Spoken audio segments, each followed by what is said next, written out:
Holy cow, kids, it's foot to the floor Friday. Coronavirus style.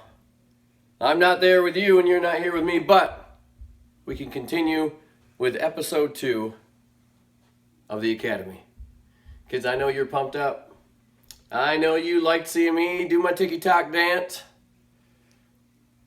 I don't know how much I'm going to like it later on when it's all over the internet. After I become a huge internet sensation, I think now I am almost a famous vlogger, and I'm going to be as popular as the dance moms at some time. But kids, I want to talk to you today, progress from where we went last time. If you didn't see episode 1, stop this recording and go see episode 1 because it's going to make some more sense. So what I want to focus on today is the scientific revolution, which is going to lead us into the Enlightenment. So all of this kind of pieces together, right? So you had absolutism, where we have a king that knows everything and says everything, and that's how it is. And then somehow we got to get to a spot where people are going to have a say and people are going to change those ideas. So the scientific revolution is a great way in which demonstrates that. But there's an even better way I can show you some of this stuff with some Muppets. Could you imagine, kids, a time when you didn't know everything, like now, but way back when, let's say it's in the 1500s, and you just didn't know everything, like things that we maybe know today or take for granted today. So just imagine a conversation in the 1500s between Kermit and Gonzo. It might go like this. Gee, Kermit, that's a great sunset. It sure is, Gonzo. I'm so glad that the sun goes around the earth every single day. Me too. That way, we get a chance to see great sunsets.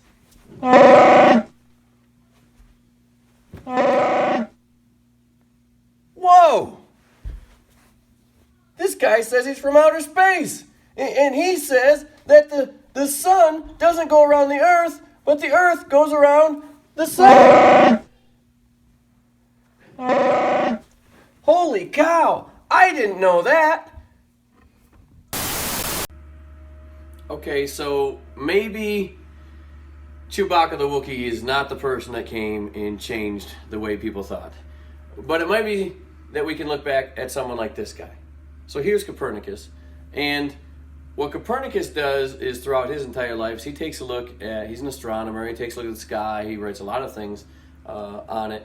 But one of the main things that comes out that impacts a lot of people is that he comes up with a theory, and at first it's called the Copernican theory, that the sun is in the center of the universe.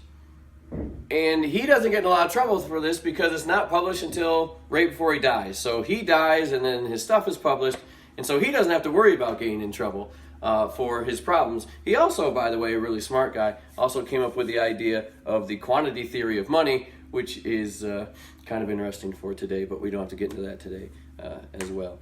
But what Copernicus does, and what you may see Copernicus on the Regents exam for, is they may have something of his writings that is really talking about changing the way people think. And this is why we're studying the scientific revolution, because the Copernican revolution is what was called back then, leads to the scientific revolution. In other words, it's going to get people to stop thinking the way they used to and maybe start being more open-minded about other things that could be happening.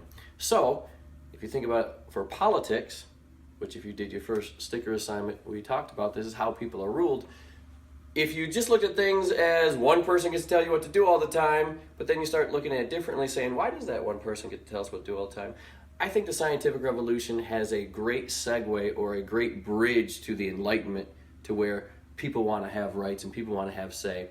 But the scientists are the ones in history that really help us get there. Another one who does that is Galileo. So Galileo, remember, he's the one who is going to get in trouble. Now, he's hanging out in Italy.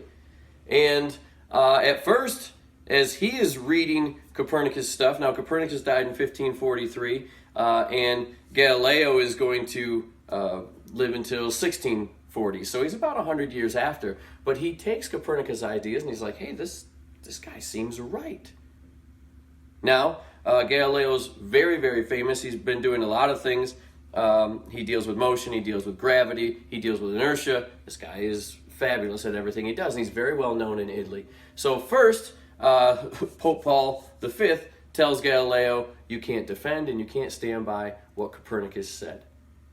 And then later on, it's Pope Urban VIII who is going to put Galileo on trial for heresy, for speaking out against the church. So remember, we talked a little bit about absolutism in our last episode, but we also talked about how the Catholic Church has such a huge impact on people. So if the Catholic Church thought it, most people thought it. So if you went against what the Catholic Church said, you were in trouble. Galileo does get to keep his life from his trial, but ironically enough, kids, maybe for you and I, he's on house arrest for the rest of his life. Which might feel like where you're on right now, but you're not. This isn't going to be that bad. You're certainly not on house arrest. But someone as important as Galileo, who follows what Copernicus said and said, hey, you know what, this guy's right, is going to help people change their minds and change the way that they think going through that process. And Galileo's a huge, huge part of that. All right. Now, I think it'd be important, kids, for us to take a look at one thing, if you ever can. If you can go to Italy, don't go now because the whole place is shut down. But if you go to the Museum of Galileo, they have a place there that you can see where he's buried, but also they cut off his middle finger and it's displayed. And maybe, just maybe, it's displayed at all the people who didn't believe him back in those days. But kids, let's have a word from our sponsors right now. No, Did you just sit here and say that my daughter looks miserable, so maybe we should put Kalani in her place? No, I never said that. Yes, you most certainly No, did. I didn't, dingbat. Listen, I said, Brooke, is your mother Get speaking your for you? finger Do you out want to of be my face. Girls out the room. Yeah, you Girls would out the room. Dance Moms, a wholesome show about dance, love, and peace. So a few other people that I think you may see on the Regents exam, they might talk about. One is Sir Francis Bacon, and he's noted for something that you use in science class a lot, and we talked about this year, and a lot of you guys really talked about it, was the scientific method. So if you're going to think about things differently, you have to maybe have a thought, a hypothesis. Maybe it's this, maybe it's that. And you start with that and go through a process to see if you're right or not right. And this is a staple for the scientific world. It's a staple for changing the way we think and how we think.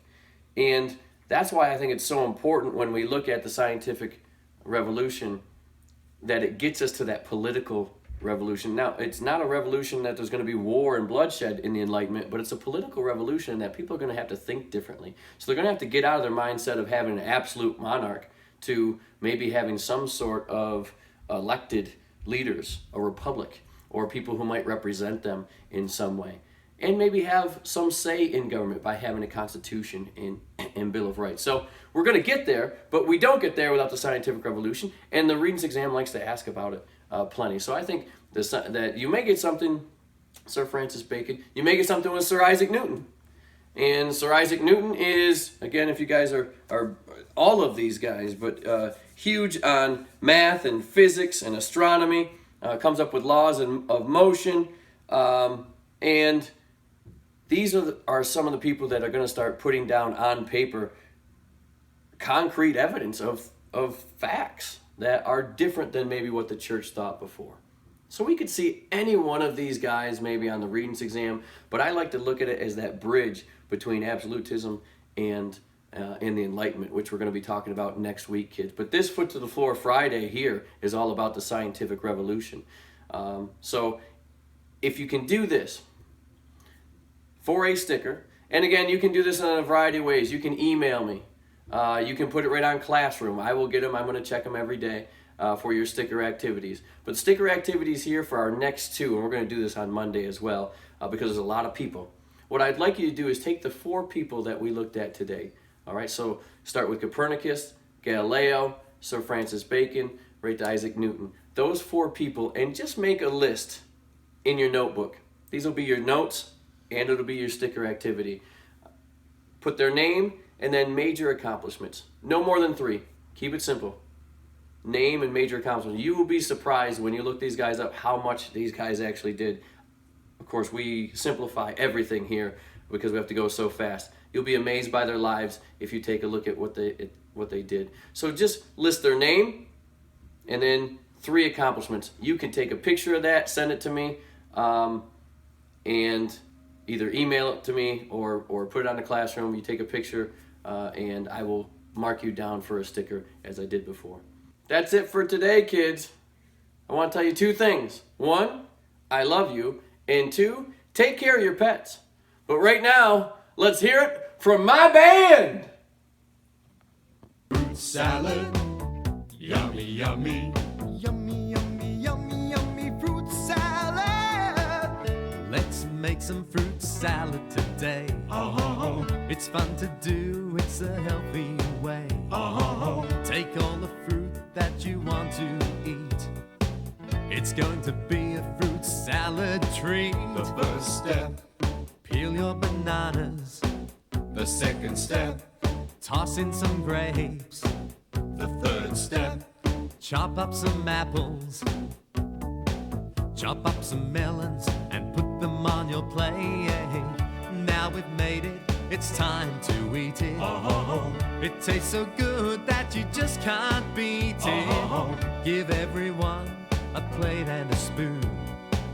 We'll all be eating it very soon. the first step, Eat up the banana, the second step, eat up some grapes, the third step, eat up some apples, eat the melons. Now there's nothing on your plate. Now we've had our fruit salad today. oh, It's time to put the scraps away. oh, Wash the bowls and wash the spoon. Let's do it